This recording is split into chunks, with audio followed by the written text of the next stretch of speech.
네, 안녕하십니까? 또 인터넷 강좌 시간이 돌아왔습니다. 오늘은 7월 23일입니다. 7월 23일 156교시가 되는데요. 벌써 금년도 들어와서 1월 달에 두 번 교실에서 강의하고 2월 달에 코로나 사태가 확 번졌죠. 그래서 2월 달에 처음에는 그냥 휴강을 했다가 이게 앞으로 어떻게 될지 모르겠다 그래서 그래도 내문답이 좀 발빠르게 인터넷 강의를 시작한 겁니다. 그래서 2월 달 두 번째 한 번 하고 3월 두 번, 4월 두 번, 5월 두 번, 6월 두 번, 오늘 7월 두 번째, 벌써 11번째 인터넷 강의입니다. 그냥 평상시 순조롭게 갔으면 6월 달에 1학기 종강을 해서 마치고 지금 7월에 2학기로 학급 편성을 하고 뭐 이런 좀 추세로 갔어야 되는데 지금 종강이니 개강이니 이런 건 말도 못 꺼내고 있습니다. 아무튼 몇 번 말씀드렸지만 열악하지만 이렇게라도 인터넷 강의를 이 밴드 자체로 하는 거거든요. 지금 그나마 다행이죠. 이렇게 할 수 있어서. 그래서 오늘 그래도 그 단원의 매듭을 나름대로 지으려고 승탑, 그러니까 지금 제가 금년 들어와서 불교 문화를 이해해보자, 그래야 답사 다니면서 우리가 많이 알 수 있으니까, 그래서 석가모니의 일생을 했었고요. 불교 역사, 불교사를 했었고, 그 다음에 소위 말하는 불탑, 우리가 일반적으로 그냥 탑이라고 그러는 그 불탑, 그 다음에 스님들을 모신 승탑, 승탑까지 마무리를 지으려고 합니다. 아무튼 지난번에 1시간 이어서 오늘 2시간에 마무리를 칠 건데 늘 하던 대로 카메라를 이쪽으로 옮겨서 슬라이드 잡아서 수업을 시작하도록 하겠습니다. 잠깐만요. 이렇게 카메라를 제가 또 늘 하던 대로 이렇게 옮겨 놓고 화면을 잡고 누구 오셨나 또 좀 보겠습니다. 아유, 들어갔네. 대화창이 뭐 대화창 나오면 다시 보죠. 뭐.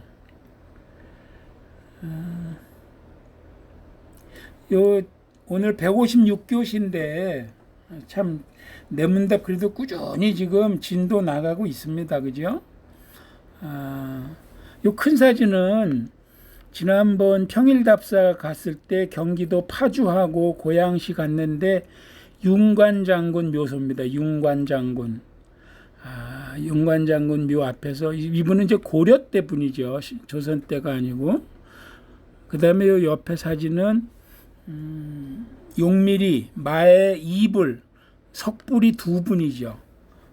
태원님, 부산 이기회님 오셨네요. 오이숙 씨 오셨고, 원상님 오셨고, 조혜련님, 지심님, 김순환님, 정선희님은 이제 구면이 됐네요. 우리 답사를 한번 같이 가서. 자, 진도 다시 수업 들어가서 여기 마의 이불입니다. 이렇게 두 분의 마의 불이 드문데 남녀의 그런 불상으로도 보고 하는 재밌는 그런 곳입니다. 윤관장군 묘에 대해서 제가 추가 설명을 좀 할 게 있습니다. 여기 멀리서 바라본 윤관장군 묘거든요. 요 노란 표시에는 묘, 요건 이제 입구에서부터 본 거니까 묘역만 확대하면 이렇습니다. 우리가 그냥 흔히 보는 사대부나 그런 왕족들이나 이렇게 디귿자 곡장을 둘러치고 봉분이 있고 이렇게 이제 성물들이 있죠. 여기 윤관장군 묘인데 제가 비포 애프터로 비교를 해드리겠습니다. 카메라를 한번 접근해 볼게요. 이게 지금 사진이고 이게 옛날 사진이거든요. 네, 손영균님 어서 오시고요. 원태선님 반갑습니다. 내일 모레 답사 같이 가게 돼서 반갑고요. 한영희님 어서 오세요. 김지연님 오시고요. 자, 윤관묘 권대호 씨 어서 오세요. 옛날 비포 사진을 보면요, 담장 뒤에 묘가 보이죠. 여기 석주도 있고, 이게 비포입니다. 지금 애프터 현재 뒤에 없습니다. 물론 사진 각도가 약간 안 나오는 각도이긴 하지만, 그래서 네, 방장님 잘 알았습니다. 뭐가 많이 계시군요.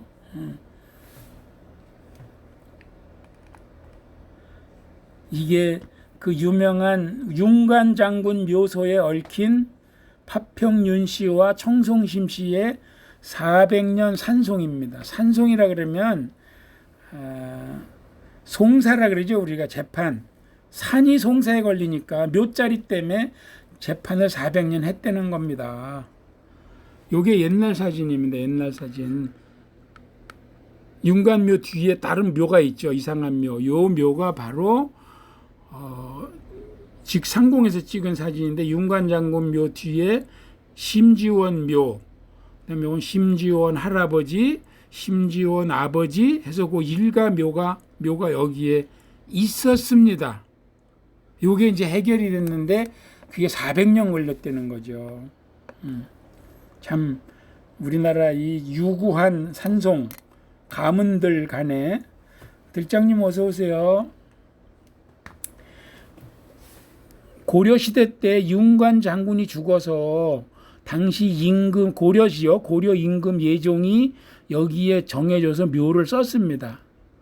그게 한 500년 지나면서 그야말로 풍상을 거쳐서 고총, 이게 아마 중간에 대가 끊어졌는지 뭐 어떤 연유가 있었겠죠. 왕조도 바뀌고. 아무튼 고총이란 것은 그냥 오래된 폐무덤이 된 거예요. 근데 그 지역 사람들은 당연히 그냥 전에 내려오는 대로 여기는 윤관장군 묘다. 특히 그 윤관장군 묘는 앞에서 보시면 가마와 그 말을 묻어놓은 무덤이, 작은 무덤이 2개 있죠. 그래서 가마묘라고 다 구전이 되어 왔는데, 조선시대 들어와서 한 500년 뒤에 당시 영의정인 심지원이 그 일대 땅을 하사받아서 자기 할아버지, 할머니, 부모님 묘를 이쪽에 묘역을 썼어요. 그리고 본인도 마침내 죽어서 묘를 쓴 게 바로 윤관장군 묘 3m 위가 되는 겁니다.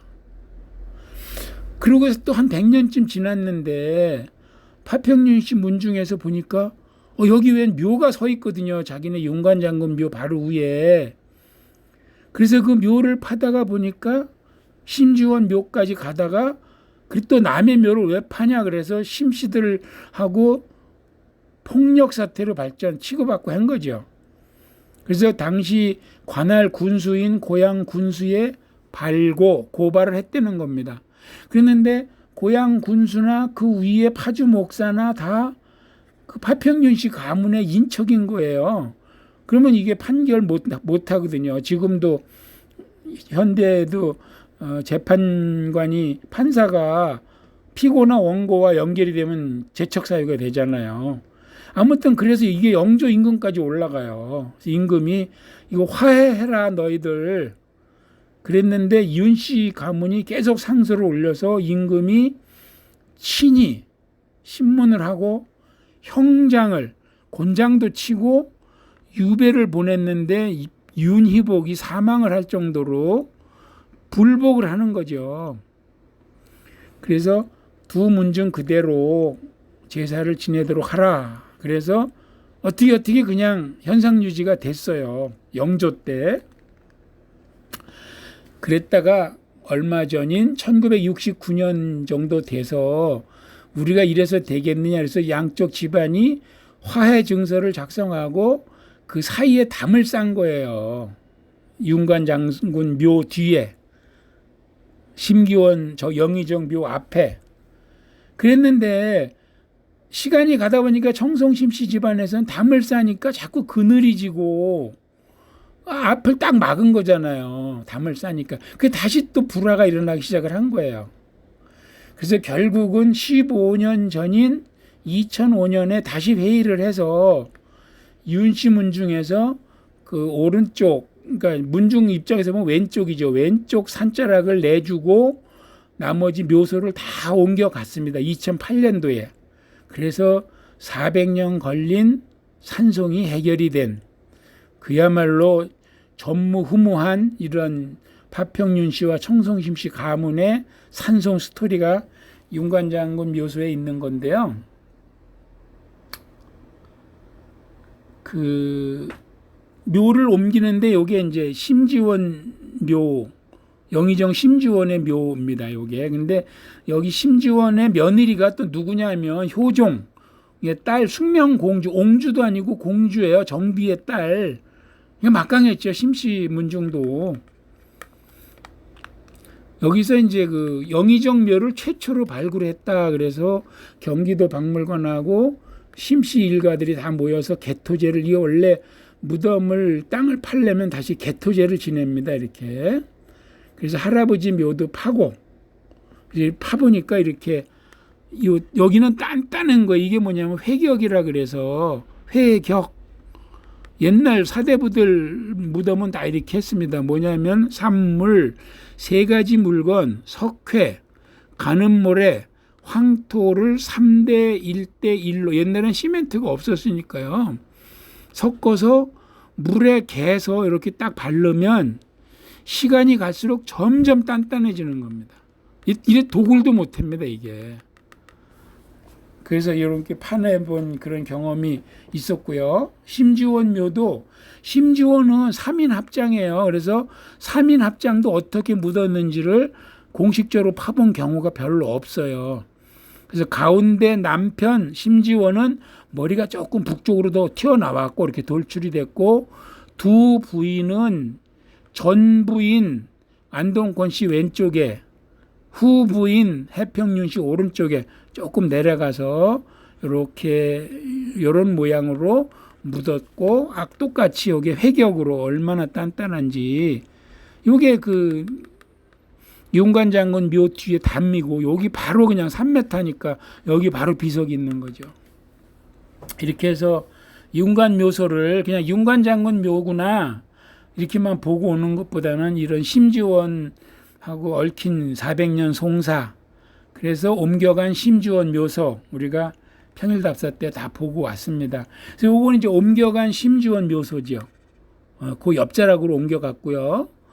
요거는 저도 모르는데 누가 확인되면 좀 알려주실게.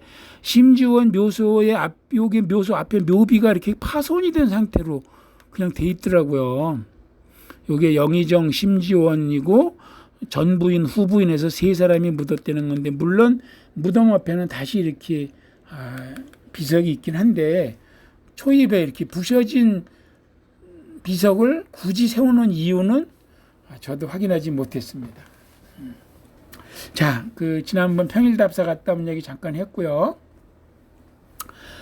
7월 한 달 실시사항은 월 초에 저희들 독립문에서 안산 넘어서 봉원사까지 해서 연세대 수경원까지 갔다 왔고요. 지난번에 정기 강좌 한 번 1차 했고, 오늘 7월달 2차 강좌 진행 중입니다. 충북 지역, 충북 제천 지역 당일답사 다녀왔고, 지난주에 조금 아까 설명드린 평일답사 파주 고향 다녀왔습니다. 오늘 강의를 마치면 모레 1박 2일로 경북 지역, 이게 지난 6월 말에 취소가 됐었기 때문에 두 번 취소할 수 없어서 8명이 12인승으로 이렇게 다녀오도록 확정이 돼서 날짜만 기다리고 있습니다. 예정사항입니다. 역시 8월 1일 날 걸어서 답사하기 계획이 되어 있고요. 8월 8일 날 둘째 주 토요일 날은 충북 지역, 이번엔 단양을 가려고 합니다. 그리고 둘째 주 목요일 날 역시 강의하는 날인데, 이제 인강을 잠깐 스톱을 하고 오프라인 모임을 한번 하려고 합니다. 물론 미니 특강도 같이 하려고 해요. 제가 탑하고 그러니까 불탑과 승탑을 족보를 하나 만들어서 이날 좀 나눠드리고 미니 특강을 탑에 대해서 좀 다시 한번 정리를 해드리고 좀 친교 시간도 갖고 소주도 한잔하는 이런 자리를 구상하고 있습니다. 그리고 셋째 주 목요일 날은 여전히 평일 답사를 경기도 강화도 지역을 구상하고 있고요. 8월달 1박 2일 답사하고 8월달 두 번째 강좌는 여름 휴가철에 부응을 해서 내문답도 8월 중순 하순에는 여름 휴가를 좀 즐기려고 합니다. 이미자님 어서 오시고요. 이경희님 어서 오세요. 심상님 반갑습니다. 네, 우선 이렇게 인터넷으로 인사 나눕니다. 얼마 전에 그 국립중앙박물관 특별기획전 2, 3년 동안 그 등재된 보물과 국보를 몰아서 특별기획전을 하는데 권대호 씨가 올려진 게 있어요. 그래서 이것을 며칠 날 할 건지 날짜를 좀 잡아서 특별기획전을 좀 관람을 하고 간 김에 지금 승탑과 탑을 설명하는 거에 많은 탑들이 국박의 그 야외 전시장에 서 있거든요. 이것도 같이 좀 보는 이런 그 약식 답사 겸 기획전 관람을 지금 날짜 잡히는 대로 확정 공지하겠습니다. 지금 국박이 관람을 재개했기 때문에 수요일과 토요일은 21시까지 오픈을 합니다. 야간 개방을. 이 기획전은 6시 타임이 있고요. 그래서 뭐 끝나고 뭐 디프리도 좀 하고 이렇게 한번 구상을 해서 공지를 곧 하겠습니다. 그거 얘기하면서 요게 지금 신윤복의 회원 신윤복의 미인도인데 제가 참 요게 그 요런 그 그림의 행간에 여백에 쓰는 시구 이건 7원절구인데 요 시구를 재화시라고 하거든요. 저희들이 작년 재작년 금년 해서 재화시 강의도 듣고 했었는데 올해는 그쪽도 아마 코로나 때문에 강의가 수독된 것 같아요. 이 문구가 제가 참 반박 흉중 만화춘 7원절구니까 7글자죠. 가슴 속에 서려 있는 여인의 봄볕 같은 정. 저는 번역이 더 멋있는 것 같습니다. 제가 이런 거에 막 가슴이 쫙 녹아야 되는데 많이 이제 메말랐습니다. 오늘 하루 종일 비가 오는데 그래도 아직 술 생각은 납니다만은 이런 7원절구 재화시 한 줄에 마음이 동하는 게 많이 무뎌졌다. 아무튼 요거 말씀드린 대로 하루에 4번, 수요일, 토요일은 5번 기획전을 회차별로 200명씩 인터파크 예약을 해서 하는데 그 전시물이 3번 교체가 돼요. 그런데 미인도는 8월 12일 이후에 들어온답니다. 그래서 대략 좋은 날 하루 잡아서 공지하겠습니다. 시간 되시는 분들 같이 가셔서 기획전도 보고 중앙박물관 야외 전시장에 있는 탑하고 승탑도 좀 제가 설명했던 탑에 대한 그 쭉 연원을 따져가면서 설명을 했었는데 실물도 한번 보고 뭐 디프리도 하고 이렇게 하겠습니다.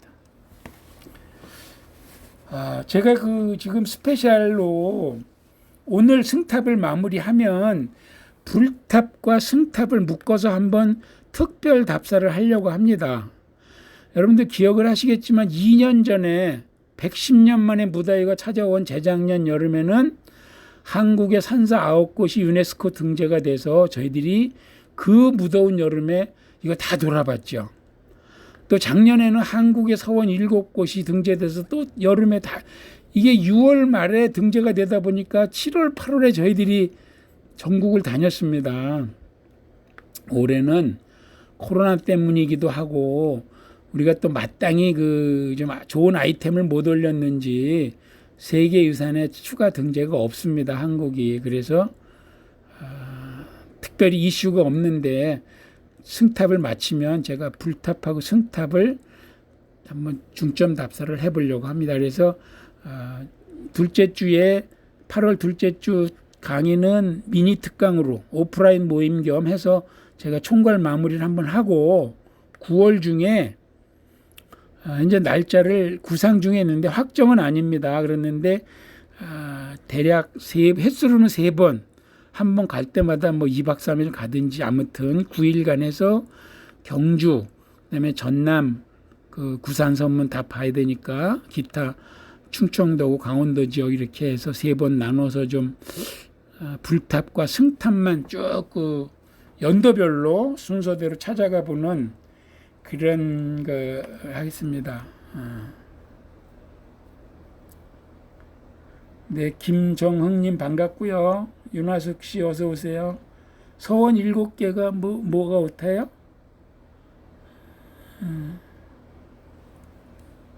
아무튼 자, 진도 나가겠습니다. 오늘 조금 서론이 길었습니다. 승탑 마무리인데 아유 이게 죄송합니다. 이게 제가 아직도 이런 실수를 합니다.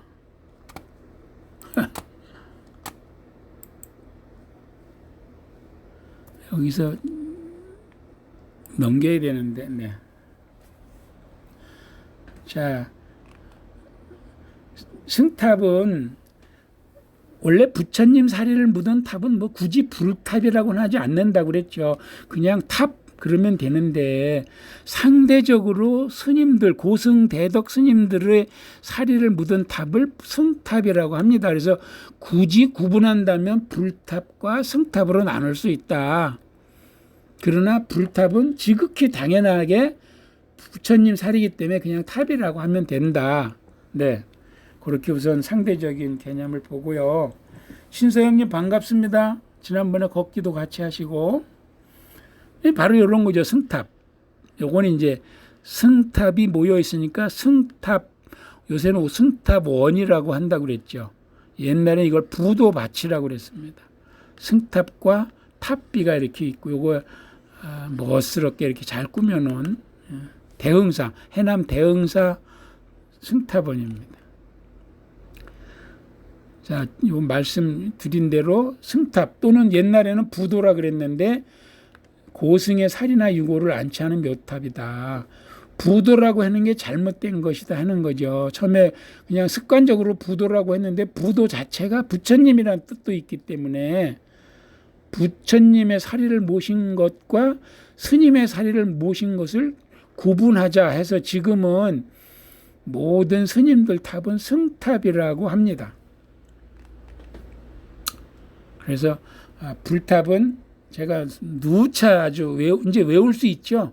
석가모니 부처님이 돌아가셔서 다비를 치르고 났더니 많은 사리가 나와서 8나라가 나눠서 가져가서 탑을 세우니 근본 8탑이라고 한다. 이때 시작됐습니다. 부처님 돌아가시고 탑은 바로 세상에 출현을 한 거예요. 그리고 한 250년 정도 뒤에 아쇼카가 나타나서 인도를 통일하고 이 8개 탑을 헐어서 84,000 탑을 세웠다. 그래서 불교가 불탑이 전 세계로 퍼져나갔다. 이 불교가 중국을 거쳐서 한반도로 오면서 불탑도 중국을 거쳐서 한반도로 온 것을 제가 쭉 설명을 했죠. 인도의 불탑, 중국의 불탑, 삼국시대, 통일신라, 고려시대, 조선시대 불탑을 쭉 했습니다. 지금 승탑을 하는 중이죠. 승탑은 언제 나타났느냐. 부처님의 28대 제자 달마가 선종을 들고 중국으로 건너왔죠. 그러면서 선종의 1조, 초조가 돼서 6조 해능까지 선종의 맥을 이어오면서 그 6조 해능에 다시 제자들이 한반도로 넘어오는, 그래서 이 사자 상승, 스승과 제자가 이어서 배움과 가르침을 주고받으면서 문파를 성립한 바로 신라 말 선종이 들어왔는데 그게 구산선문이다. 그래서 우리나라는 구산 선문에서 본격적으로 이 고승들, 이 선문의 종조들의 승탑이 시작되지 않았느냐. 그래서 기록상으로 가장 먼저 들어온 도의선사, 지금 조계종의 종조로 보는 도의선사를 일조로 본다 그랬죠. 아, 산사와 서원이 바뀌었다고요? 알았어요.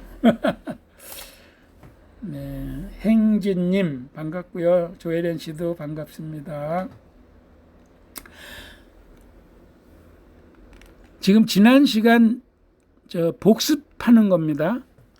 그래서 말씀드린 대로 연대별로 보면 석가모니 부처님이 돌아가시고 팔탑은 바로 나왔고, 불교는 중국으로 건너오면서 중국은 낙양 백마사가 최초의 절로 보고, 한반도는 삼국시대에 왔는데 고구려 신라는 4세기에, 고구려 백제는, 신라는 6세기에 뒤늦게. 근데 이것은 공인된 해기 때문에 불교가 들어오고 아직 공인은 안 된 것은 그 이전으로 봅니다.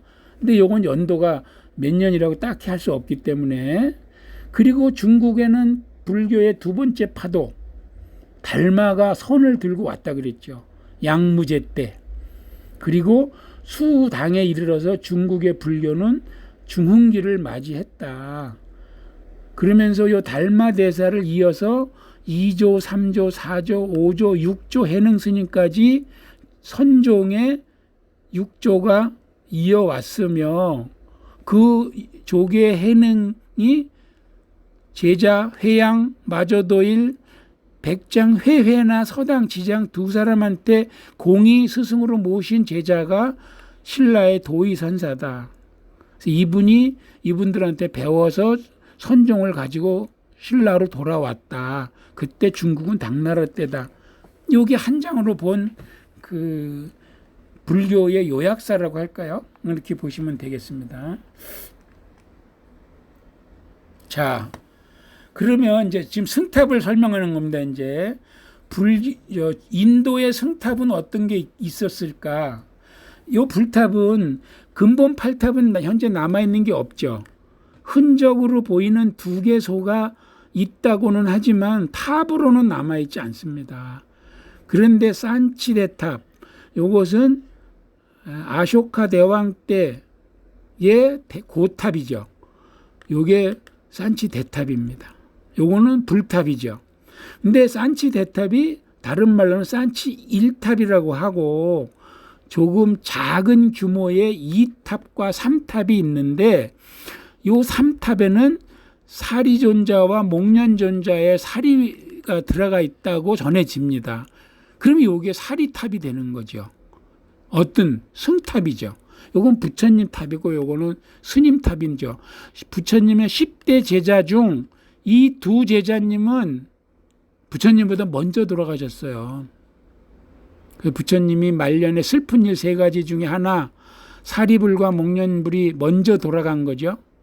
그 두 분의 사리가 여기 모셔져 있다는 그런 얘기가 있어서 인도의 사리탑이라고 제가 굳이, 저희들 공부하는 사람이니까.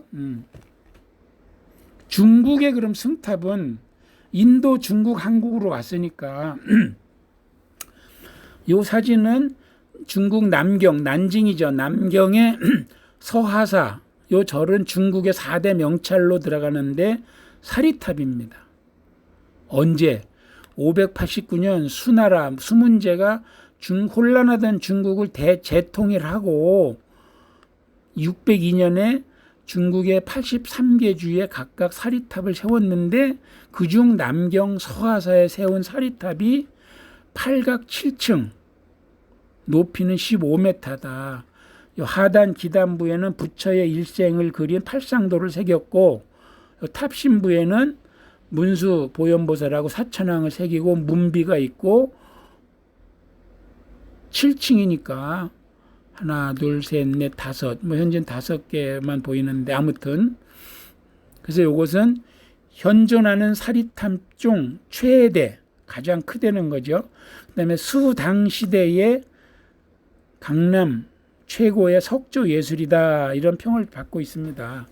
제가 궁금한 게, 그럼 최고 중국에서 가장 오랜 사리탑은 어떤 건지 제가 전제로 말씀드릴 것은 중국에 대한 사리탑은 자료나 연구가 좀 부족합니다. 제가 가본 것도 몇 개 없고요. 그래서 그냥 소개하는 정도로 그냥 참고만 하셔요.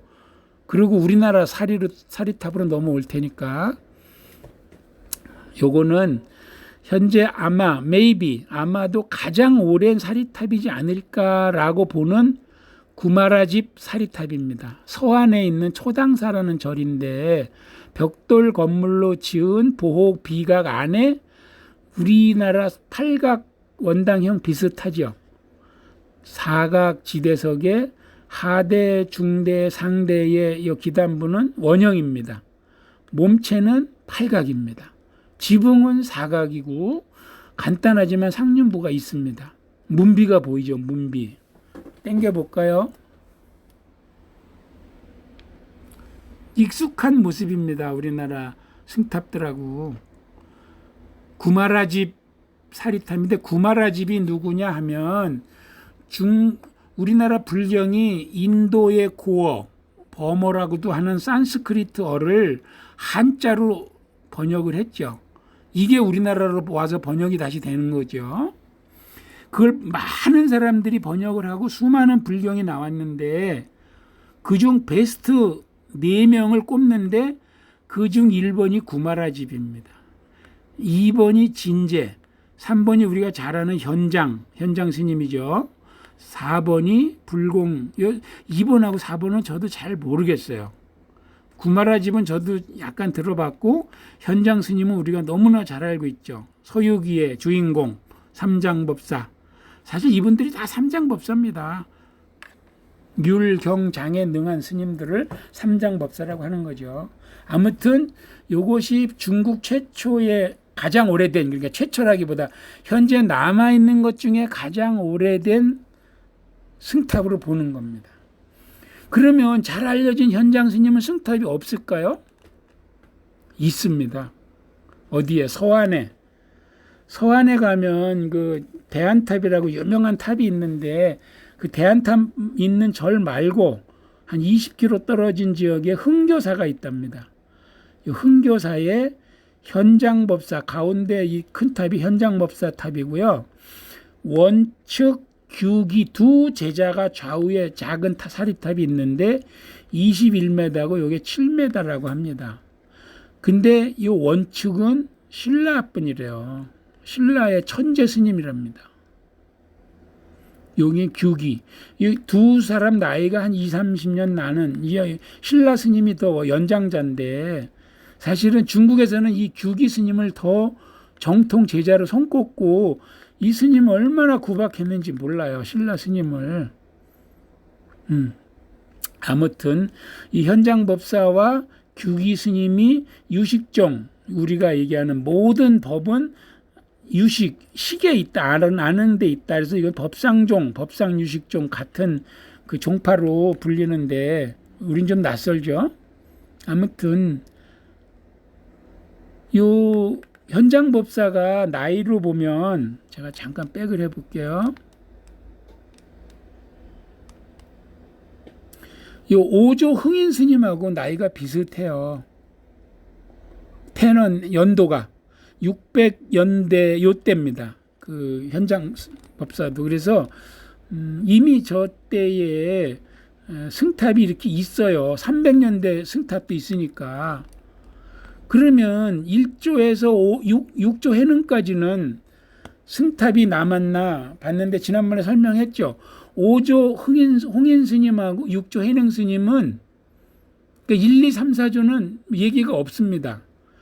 5조 홍인은 저기 현장법사와 같은 시대라 그랬죠. 거의 동시대예요. 요분이 조금 더 사셨는데 두 분은 다 등신불, 진신상이라고 부르는 등신불을 만들어서 중국 동산의 오조사라는 절에, 이 스님이 오조니까 절 이름이 오조사예요. 이 스님상은 진신상이라고 하고 해능 스님은 광동성에 있는 남화선사, 그때 당시는 보림사라고 그랬는데 등신불, 우리나라 김동리의 등신불도 있죠. 그대로 돌아가신 그대로 불상을 만든 겁니다. 육조 스님은 두 분은 등신불이 남아 있어요.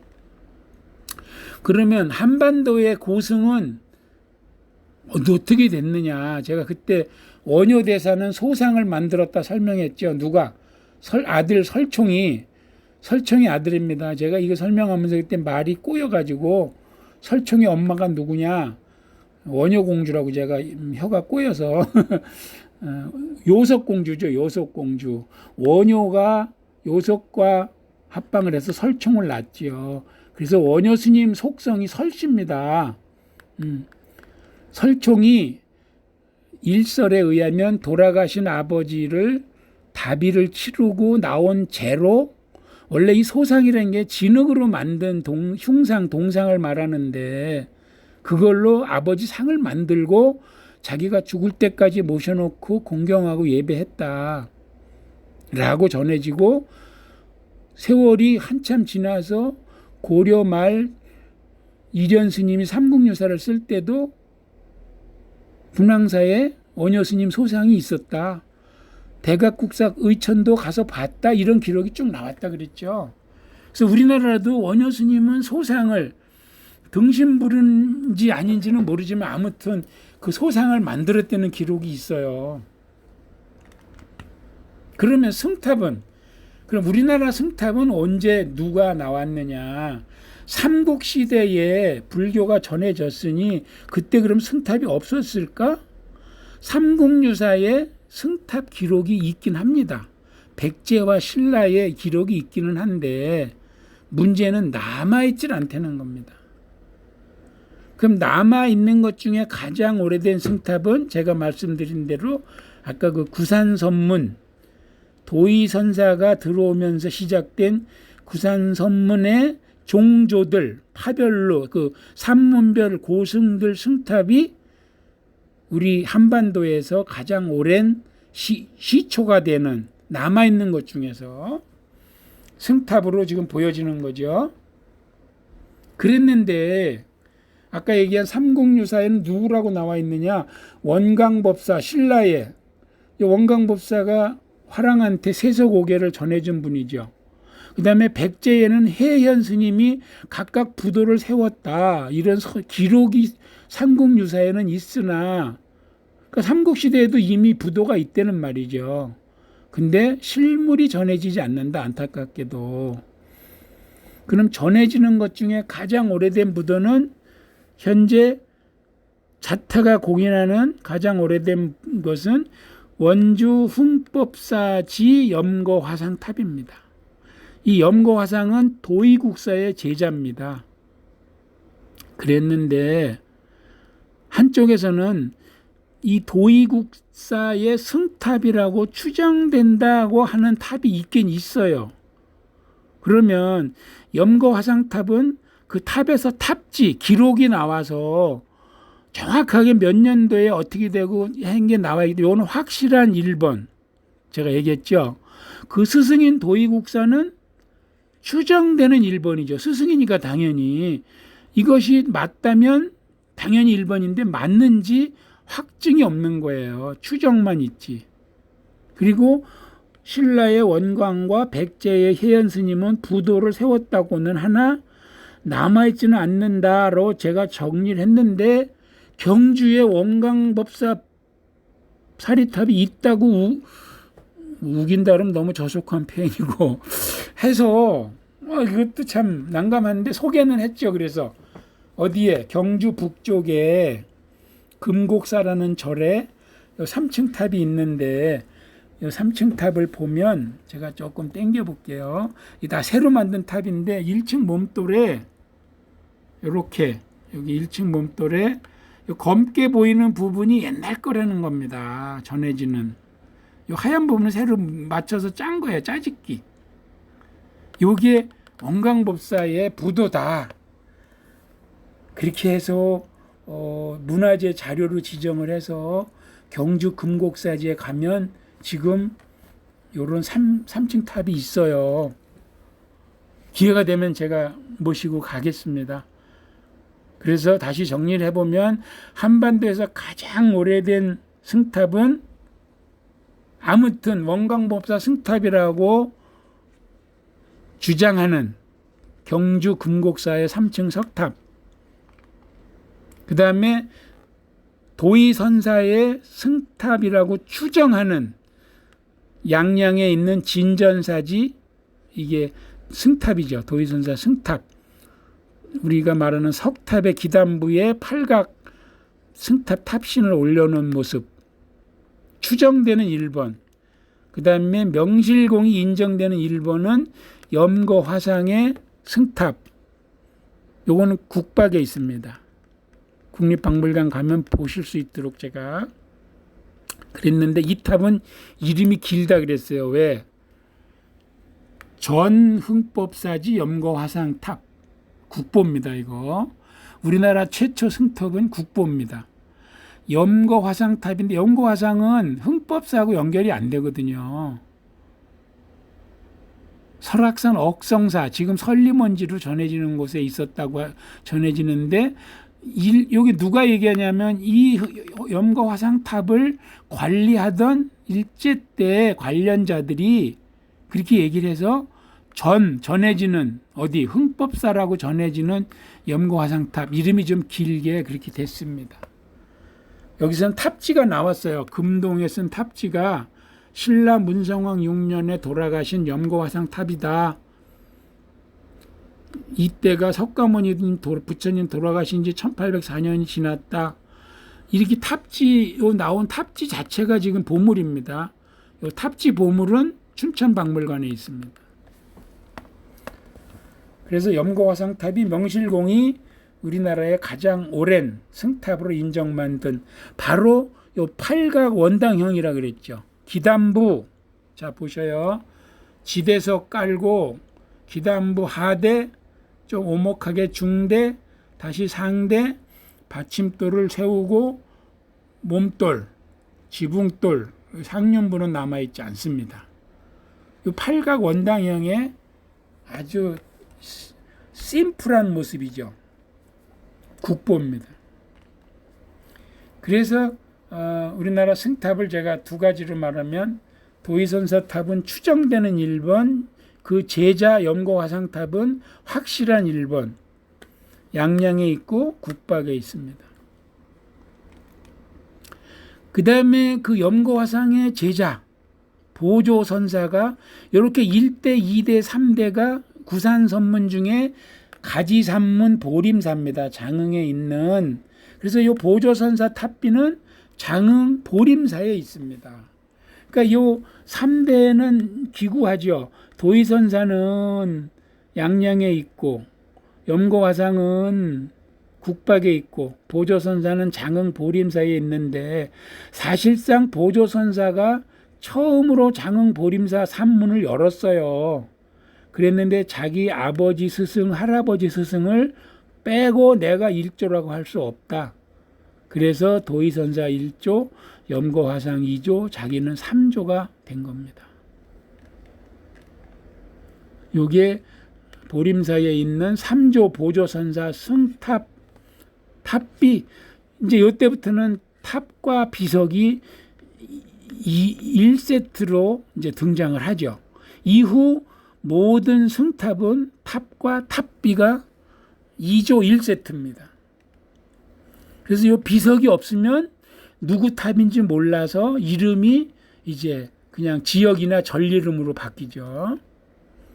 그래서 구산선문 중에서도 특히 전라도에 있는 가지산문, 그 다음에 독리산문, 실상산문, 요 셋은 한 스승, 지장 스님 밑에서, 한 스승 밑에서 배운 동문수학한 사이인데, 실상산문이 문은 먼저 열었다 그랬죠. 왜?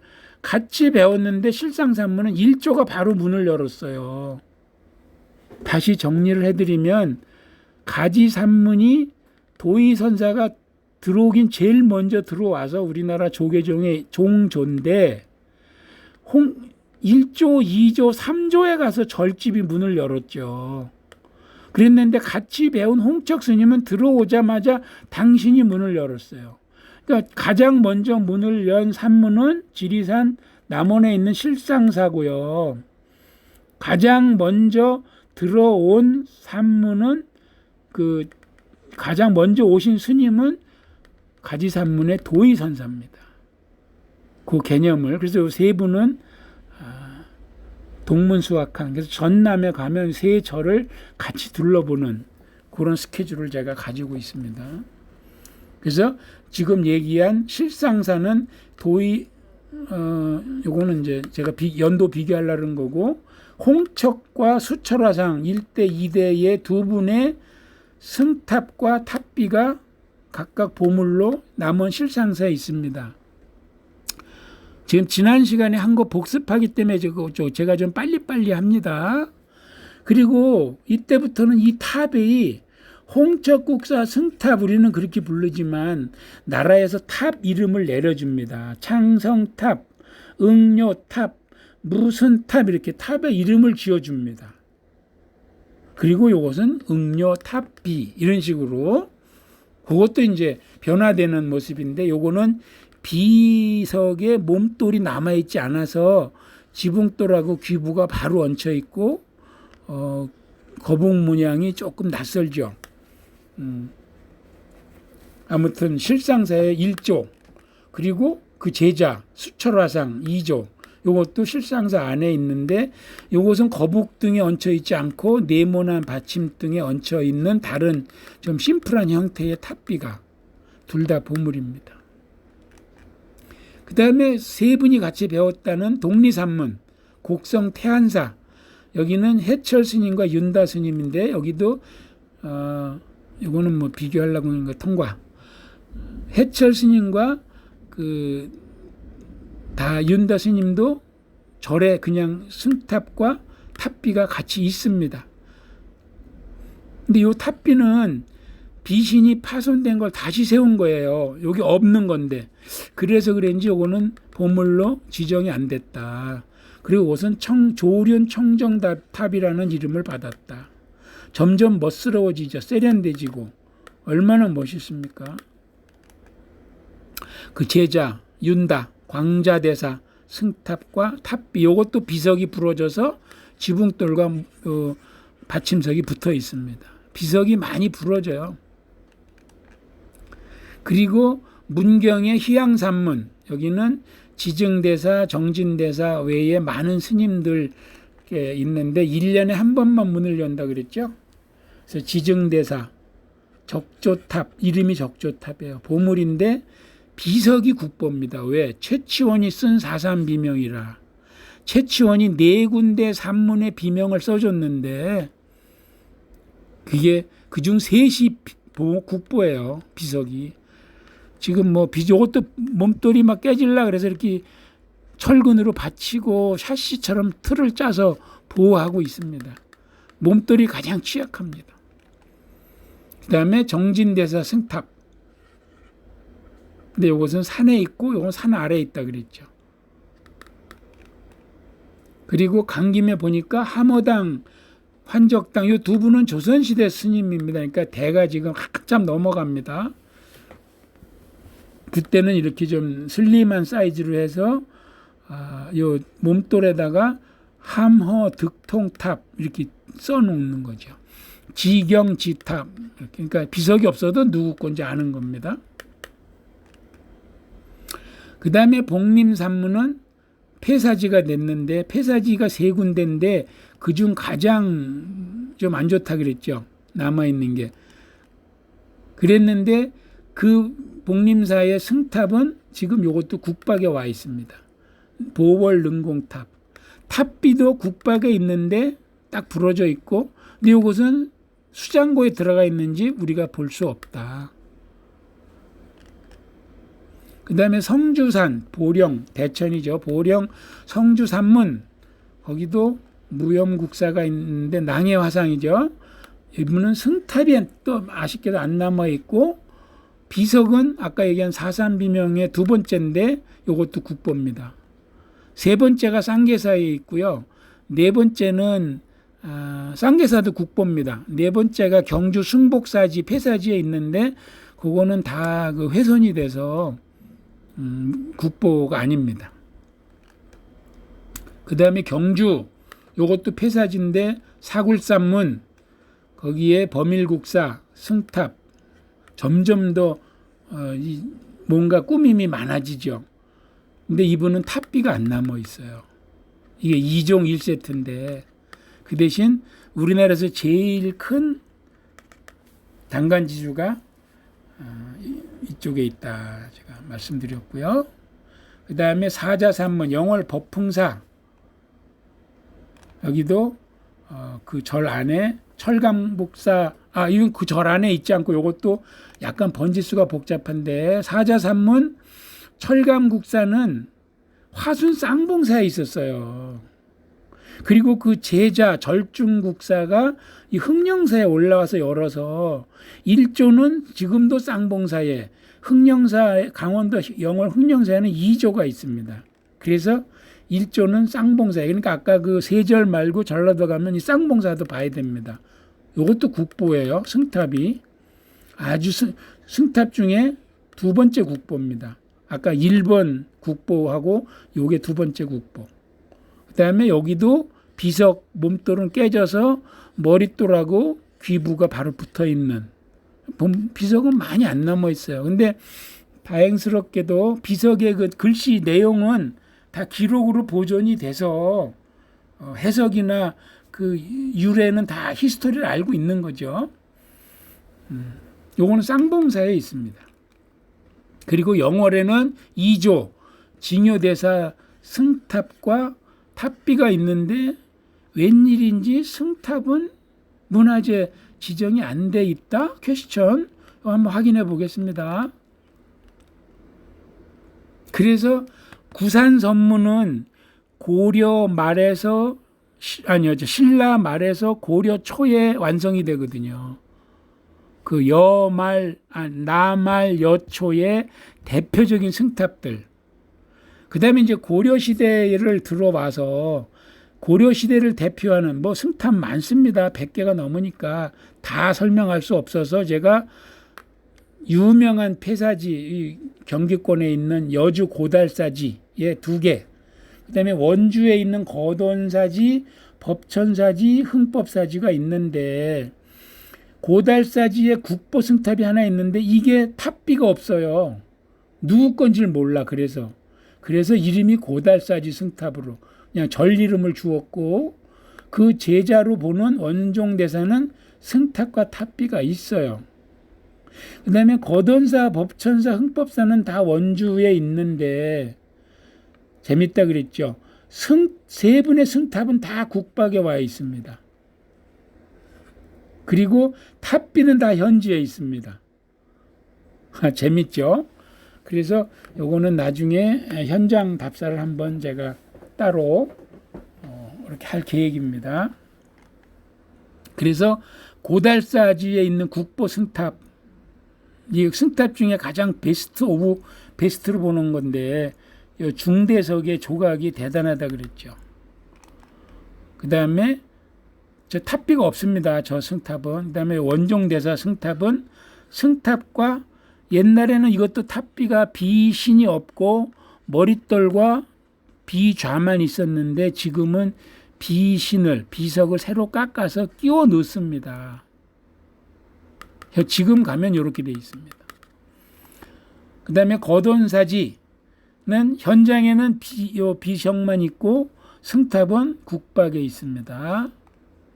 법천사지, 요거는 옛날 국박, 그러니까 경복궁, 저기 이천동으로 옮기기 전에 거기 있다가 지금 완전히 분해해서 해체, 대폭 수리 중에 있습니다. 수리가 끝나면 어디로 갈지 모르는데 원주에서 제자리로 돌려달라고 지금 강력하게 얘기하고 있고요. 현재 원주에는 요 역시 국보 승탑, 요 탑만 서 있습니다. 2개가 다 국보입니다. 이 대단한 비석이라 그랬죠. 그 다음에 흥법사지, 아까 그 얘기한 흥법사지의 그 진공대사는 역시 이 승탑은 국박에 있고 현장에는 탑비만 있는데 이것도 비석은 부서지고 지붕돌하고 받침돌만 남아 있습니다. 그랬는데 이 진공대사 승탑은 앞에 특이하게도 석관이 있다 그랬죠. 이건 국박에 가면 보실 수 있습니다. 여기까지 제가 지난 시간에 쭉 설명한 겁니다. 오늘 처음 들으시는 분도 있고 해서 복습 겸 스토리를 이어가시라고 했고요. 자, 그러면 이제 신라 말 고려초를 쭉 설명을 했고, 고려의 대표적인 곳을 중부지방 위주로 설명을 했고, 이제 고려 말 조선초, 여말 선초의 승탑은 대표적인 게 어디 있다 그랬습니까? 양주 회암사에 가면 3대 화상이 있다 그랬죠. 지공화상, 나홍선사, 무학대사. 그리고 그 승맥이 함어당, 아까 봤었죠. 함어당. 그리고 우리가 잘 알고 있는 세종을 도와서 한글 창제에 기여했다는 신미대사. 그리고 학조 스님으로 이어지는 계보인데 이 세 분의 승탑이 회암사에 있습니다. 양주 회암사. 정확하게 말하면 지금은 회암사 지죠. 터. 지금 있는 회암사는 조선 말에 순조 때 다시 지은 거고 원래 회암사 아닙니다. 이 회암사는 태조 이성계가 왕위를 물려주고 가서 머물던 곳이고요. 동생 세종한테 왕위를 내주고 가슴이 편치 않았다는 효령대군이 여기서 머물렀던 절이고요. 세조비 정의왕후가 여기를 대폭 지원해서 크게 중창했던 절이고요. 명종 때 문정왕후, 보우대사를 키웠던 문정왕후가 뒷배가 돼서 허웅당 보우대사가 중창을 했던 절입니다. 보우대사의 중창을 마지막으로 회암사는 그 역사에서 사라집니다. 이 회암사 3대 화상을 이 세 분을 꼽는데 고려를 통틀어서 3대 고승은 나홍 스님은 들어가는데 그 위로 보우 스님. 요거는 이 허흥당 보우가 아니고요. 조선시대 보우가 아니고 고려 때 보우입니다. 그 다음 백운화상 경한 스님. 경한 스님을 잘 모릅니다.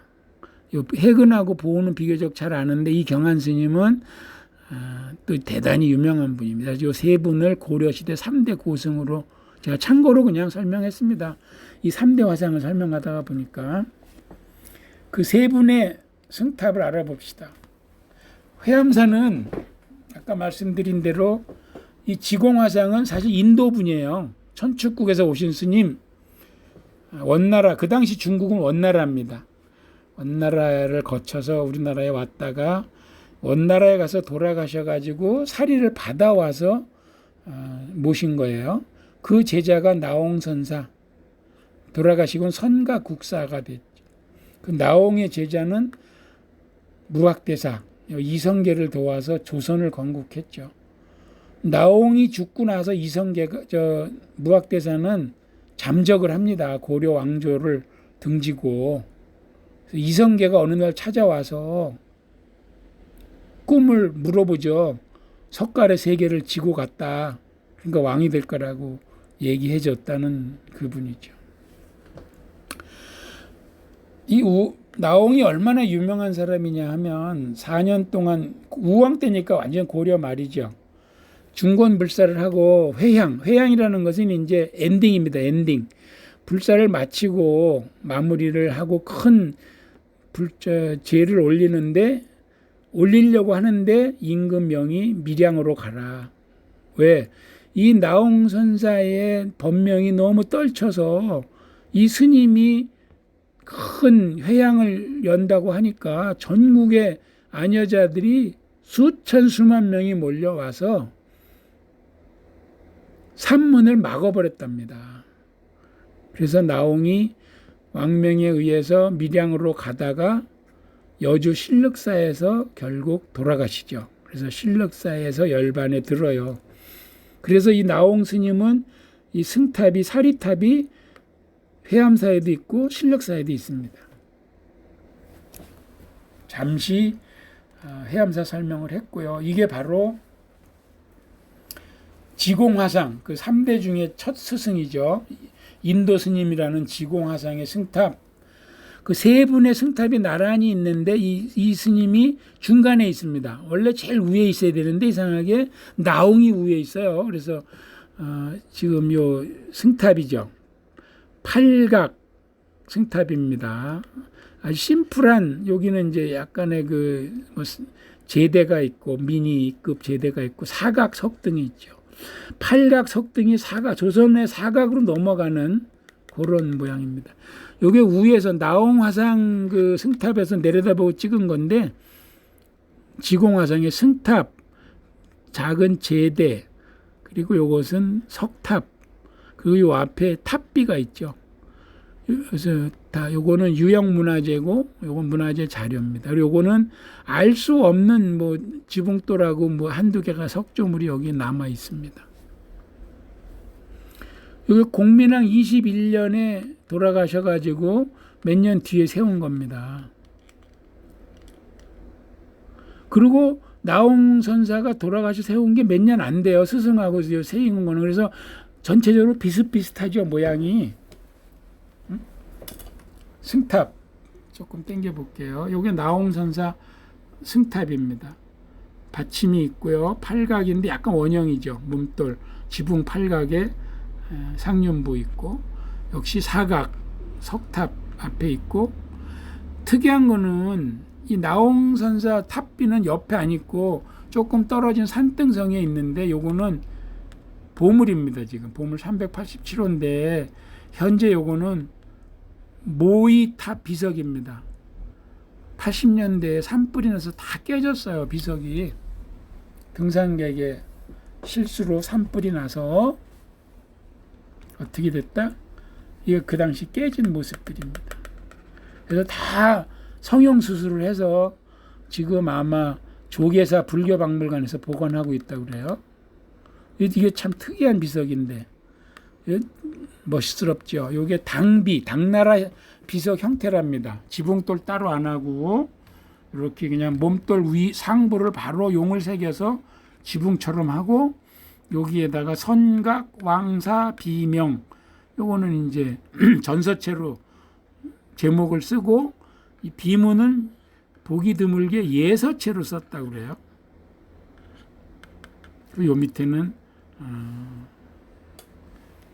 그래 벌써 넘어갔네. 요건 이제 무학대사, 마지막 제자 무학대사 승탑인데, 이제 고려에서 조선으로 넘어왔죠.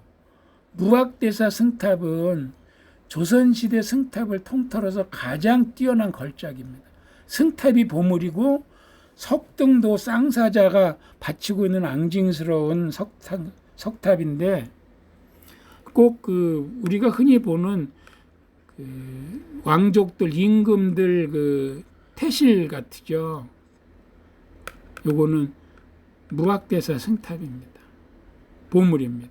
그리고 무학대사 승탑 앞에 제대가 있고 네모난 사각 승탑이 석등이 있는데 두 마리 사자가 앙증맞게 받치고 있습니다. 요것도 보물입니다. 근데 그 앞에 있는 비석은, 탑비는 지나치게 평범합니다. 이것은 지방문화재입니다. 이렇게 세 분의 고려에서 조선으로 넘어오는 승탑을 봤는데, 무학대사 승탑이 조선조의 가장 멋스럽다. 그 조각을 잠시 보면은 여기 승탑 몸돌에 용이 금방 후려치려고 그러는, 여기 왼손이죠. 오른손. 여기 운용문이라서 구름과 용을 같이 새기면 운용문이라고 하는데, 여기 뭐 승탑의 몸돌입니다. 이 그림 비슷합니까? 제가 그린 겁니다. 제가 믿거나 말거나. 이게 제가 깜찍하다고 얘기한 사각 석등인데, 쌍사자 두 마리가 배를 맞대고 아주 힘겹게 석등을 받치고 있는 그런 모습입니다. 회암사는 양주 가까우니까 못 보신 분들 한번 그냥 개별적으로 가보셔도 좋아요. 자, 요거는 아까 얘기한 나옹선사가 신력사에도 있다 그랬죠. 여기 신력사에 있는 나옹선사 사리탑인데, 많이 다르죠, 모습이. 다시 볼까요? 회암사에 있는 거. 요겁니다. 요게 해암사에 있는 나홍선사 승탑이에요. 요게 승탑과 석등 그리고 탑비 어디에 있는 거? 해암사에 있는 거. 같은 분께 여주 신륵사에도 있습니다. 요게 한 3년 뒤에 세워진 거예요. 연도로는 한 3년 정도 차이가 나는데 요거 우리가 흔히 보는 종형이죠. 종형. 이 뒤로 조선시대 승탑이 다 요 석종형이 됩니다. 요거는 근데 나홍선사의 그 격에 걸맞게 제단을 쌓고 계단을 만들고 받침돌 큼직하게 해서 얹었죠. 바로 보통 스님들 요 석종형만 맨 땅에 얹는데 조금 권위가 있죠. 그리고 거기에도 석비가 있어요. 신륵사에도. 그래서 둘 다 역시 보물입니다. 이 나홍선사는 대단하신 분이에요. 그래서 신륵사에 있는 나홍선사 승탑이 조선시대 석종형 승탑의 시작이다. 뭐 이렇게 봐도 과언은 아닙니다. 이분이 이제 여 말에 돌아가셨으니까. 그리고 저 승탑은 조선 초에 세운 겁니다. 그리고 조선시대 때 승탑 중 또 특이한 거 하나가 회암사지에 가면 입구에, 그러니까 요거는 옛날 절터에 있고요. 아까 말씀드린 삼화상은 절터 뒤에 지금 회암사 안에 있어요. 다 옮긴 거예요. 요거는 제자리에 있는 건데 절터에 있는데 탑비가 없으니까 누구 건지 몰라. 그래서 회암사지에 있는 승탑이다. 요거 현재는 지방문화재인데 아마 곧 보물이 될 겁니다. 그래서 둘 중에 하나 그 당시에 보우대사거나 회암사를 중창했다는 처한대사거나 둘 중에 한 사람으로 보는데 사실 보우대사는 제주도로 귀향 가서 제주도 목사가 그야말로 살해했잖아요. 죽였잖아요. 그래서 처한대사께 맞지 않나 이렇게 보는데 근거는 없습니다. 글씨가 없기 때문에. 국내 최대 승탑입니다. 높이 6m. 이 지대석부터 기단이 요란하지요. 몸돌이 높이 올라가 있고 이 조각도 뛰어납니다. 보물 자격이 있어요. 여기는 용이고 여기는 요거 기린입니다. 기린. 우리가 말하는 목이 긴 짐승이 아니고 상스러운 동물, 상상의 동물 요 기린. 회암사지 승탑. 곧 보물로 아마 승격이 될 겁니다. 그 다음에 저희들 지난번에 속리산 법주사 갔을 때 세족길 걸으면서 만났던 승탑 2개. 바로 그 무학대사의 제자죠. 이어왔다 그랬잖아요. 수미대사와 학조대사. 수미대사는 정식 명칭은 수화마상입니다. 그래서 요거 사제지간이에요. 두 분의 승탑이 역시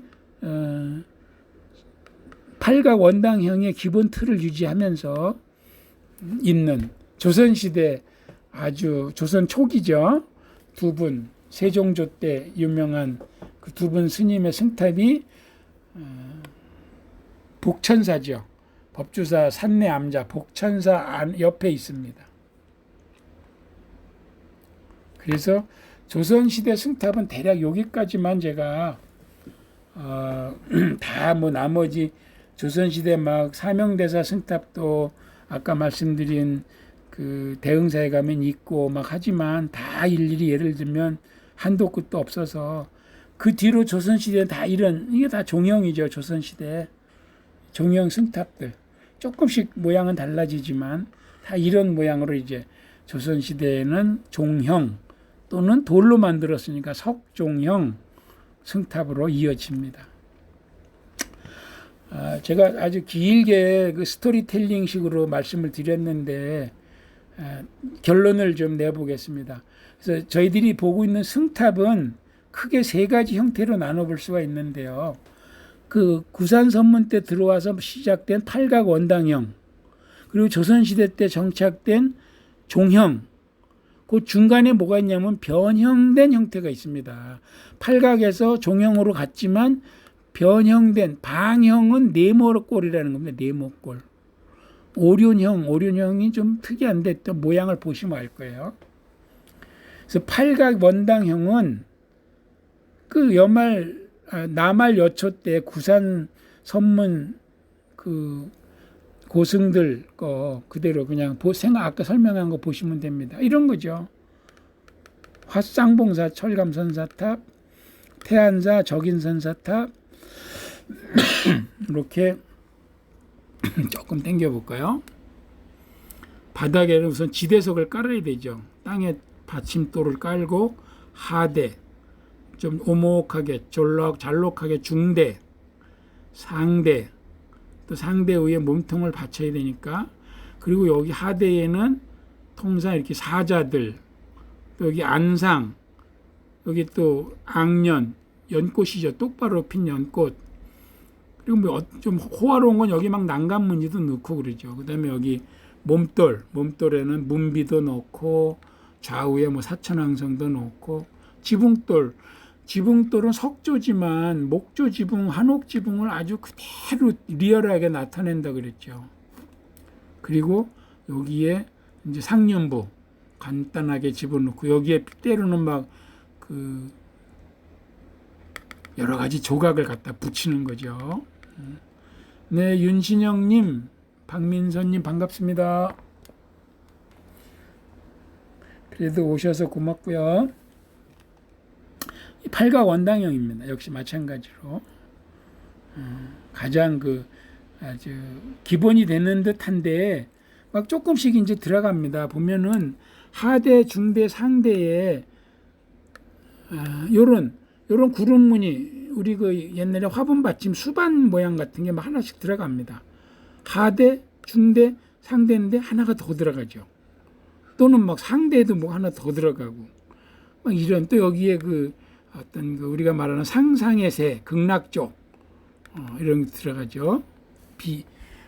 여러 가지 귀꽃도 막 모양을 집어넣고 이렇게. 형수님 어서 오세요. 이형수님 반갑습니다.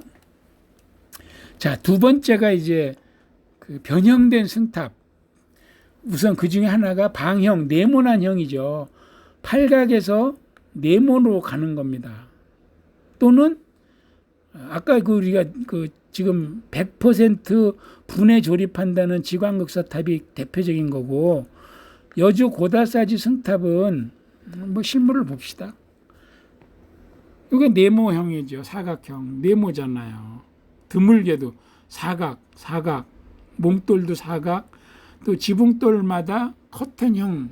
여기 원나라 그쪽을 영향을 받았다고 하는데 마치 커튼을 친 것처럼 지붕돌 저기 상륜부도 원나라 석탑들의 상륜부에서 많이 영향을 받았어요. 네모꼴, 방형. 그다음에 여기 아까 우리가 고달사 국보인데 요거는 상대, 중대, 하대인데 중대가 오목한 모양이 아니고 중대가 더 커지고 조각이 호화롭게 돌출되는 그런 모습을 보이죠. 양각으로. 이 용의 머리가 양각으로 나오잖아요. 이 귀꽃 막 이런 거 잘 부러집니다. 이런 게. 그다음에 지붕도 2단으로 이제는 이렇게. 근데 이게 이제 오륜형이라고 하는 건데 구형이죠. 구형 동그랗게. 이게 정토사 충주에 갔을 때 봤죠. 충주 정토사 흥법국사. 아까 우리 흥법국사의 승탑을 봤잖아요. 자, 요것도 국보입니다. 그 다음에 세 번째는 이제 아까 말씀드린 대로 팔각 원당형에서 석정형으로 넘어오면서 조선시대에는 대부분이 이 석정형 승탑으로 자리를 잡는다 그랬죠. 그랬는데 석정형에도 재밌는 게 많이 있어요. 아까 요게 바로 요거는 신력사에서 본 나홍선사 요 때부터 이제 석정형이 시작됐다 그랬죠. 요거는 금산사에 있는 석정형입니다. 금산사에 있는 석정형. 이현주 씨 반갑습니다. 호주에서 오셨네. 거기 몇 시예요 지금? 한국은 8시입니다 지금. 그 다음에 요거는 석정형인 듯한데 이렇게 입구를 홈을 파서 그 안에 크게 안을 파냈어요. 그리고 드물게 여기에 인물상 같은 게 이게 12지신상이에요. 12지신상. 이런 아주 요건 울산 박물관에 있습니다. 태화사지에서 나온 건데 울산 박물관에 지금 있고요. 요거는 종형이면서도 거기가 1시간 빠르군요. 네. 종형인데 조금 약간 특이하죠. 과분수형으로 좀 완전 종형이라기보다 반원형 비슷하게 하고 간단하게 얹었는데 요거는 요것도 지공화상탑이에요. 아까 그 나홍선사 스승 지공화상탑인데 어디에 있느냐? 개성에 있습니다. 개성 화장사. 그래서 북한의 보물급인데 북한에서는 승탑을 뭐라고 부르는지 아셔요? 중무덤탑. 아니, 우리말 잘 쓰는 사람들이잖아요. 중무덤탑입니다. 승탑이. 지공화상탑이 개성 화장사에 있습니다. 개성만 열려도 가볼 데가 꽤 있네요. 그래서 대략 제가 승탑에 대해서 자, 그 다음에 팔각 원당형이 조선에 오면은 다 석정형으로 되는 것 같지만 조선에서도 멋스러운 팔각 원당형 국보 있어요. 요거 충주에 가면 청룡사지 보각국사탑인데 예사롭지 않죠. 조선시대 건데 팔각 원당형이 있어요. 이렇게 국보입니다. 그리고 이것도 사각 석등인데 또 특이한 석등입니다. 진짜 멋스럽죠. 지붕도 아주 스님들 쓰는 그 방석 뭐라 그러죠? 스님들 방석을 그거 같이 아주 푸근한 모양이 좌복이라 그러는데 그리고 요 하사창 네모 그리고 요 상대 중대 하대는 사자인지 네, 이렇게 하죠. 멋스러운 이렇게 돼 있고요. 그리고 아까 말씀드린 요거는 해암사 승탑 요것도 조선시대 건데도 팔각 원당을 그냥 높이 쌓아 올린 그런 조선시대라 그래서 전부 다 석종형만 있는 건 아니다. 소결론 내리고 오늘 승탑을 마무리하겠습니다. 소결론, 승탑에 대한 소결론입니다. 승탑은 이런 건축적인 요소 외에도 그 면에 불상이나 여러 가지 문양을 새기고 또 그 탑비가 있기 때문에 2종 1세트라 그랬잖아요. 그래서 그 내용을 잘 알 수 있어요. 언제 세웠다도 중요하지만 그 당시 살았던 그 스님이 살았던 시대의 사회적인 얘기라든지 그 문화가 어쩐지 막 이런 얘기가 있어요. 그리고 지붕이나 이런 탑비나 이런 석탑의 양식이 그 목조를 그대로 갖다 쓰거든요. 그래서 그때 목조 건축은 어떻게 생겼었는지도 다 알 수 있다. 다만 요새 만들어지는 승탑이 너무 크고 화려하고 또 컴퓨터에 걸어서 기계로 깎으니까 너무 그냥 날카롭고 일률적이죠. 석공이 만드는 작품이 아닙니다. 요새 승탑은 좀 아쉽습니다.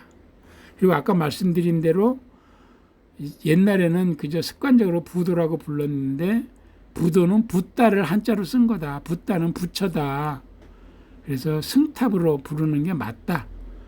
그리고 물론 선종은 깨달으면 누구나 다 부처님이라고 하니까 뭐 깨달은 스님도 부처님이니까 불탑이라고 우겨도 되겠지만 그분을 직접 일컬어서 부처라고 하진 않지요. 그러니까 불탑과 승탑으로 나누어서 보는데 불탑은 굳이 불자를 붙이지 않는다.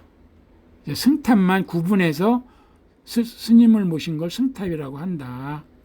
그리고 부도밭이라고 하는 것은 더더욱 격화시킨 것이다. 그렇게 되는 게 마지막 소결론으로 해서 승탑에 대한 강의를 마치고요. 제가 카메라 옮겨서 마무리 인사를 하고 오늘 156교시 강의를 마치도록 그렇게 하겠습니다. 잠깐만요. 카메라 옮기겠습니다. 이렇게 와서 이쪽에서 이제 잡아야 됩니다. 그래서 제가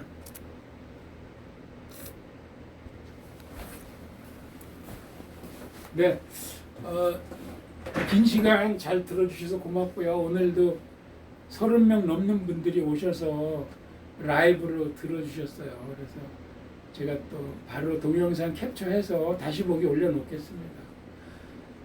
금년 들어서 장마라 그러지만 비가 오다 안 오다 이렇게 했는데 오늘은 하루 종일 오네요. 수업 마치고 뒤풀이 하던 날이 그립습니다. 이 날씨가 따끈한 오뎅 놓고 소주 한잔하기 딱 좋은 날인데 아쉽습니다. 제가 8월 첫 번째 수업, 8월 둘째 주 목요일 수업은 아까 말씀드린 대로 미니 특강으로 올리겠습니다. 그래서 승탑과 불탑의 족보를 한 장으로 요약을 해서, 물론 제가 정리하는 거니까 학설은 아닙니다. 그래서 제가 정리한 거 가지고 미니 특강을 하고 우리 한 6개월 만에 오프라인 모임에서 한번 소주도 한잔 하고 그런 자리를 마련하도록 하고, 일단 오늘 여기까지 해서 불탑과 승탑에 대한 좀 두서없이 장황했지만 강의를 마치도록 하겠습니다. 제가 그 문화유산 답사 페이지에는 계속 연재해서 탑 이야기를 올리거든요. 그것도 좀 주의 깊게 보시면 뭐 좀 훌륭한 정리는 아니지만 그래도 답사꾼들한테 도움은 되실 겁니다. 오늘 여기서 강의 마치겠습니다. 고맙습니다. 마지막 출석 볼까요? 와 계신 분들 한번 보셔요. 강수도님 보셨군요. 원성강님, 손영균님, 이형수님, 김영강님 오셨네. 글쎄 소주 한잔 뭐 이거 파전 진짜 해야 되는데 가다 어디 들리고 싶네요. 이경희 씨, 조혜련 씨, 신세영 씨 다 반가운 분들이네요. 양총무님도 오셨고 한진택 씨 오셨네. 다 못 보신 분들 다시 보기 하셔요. 정선희님, 네 반갑고요. 이미자님, 다 이현주님 다 잘 계시고 언제 오실래나 보고 싶어요. 자, 오늘 강의 여기서 마치고 화면 끄겠습니다. 모두 편한 저녁 되시고 이어서 오늘 저 트로트 보셔요. 마치겠습니다.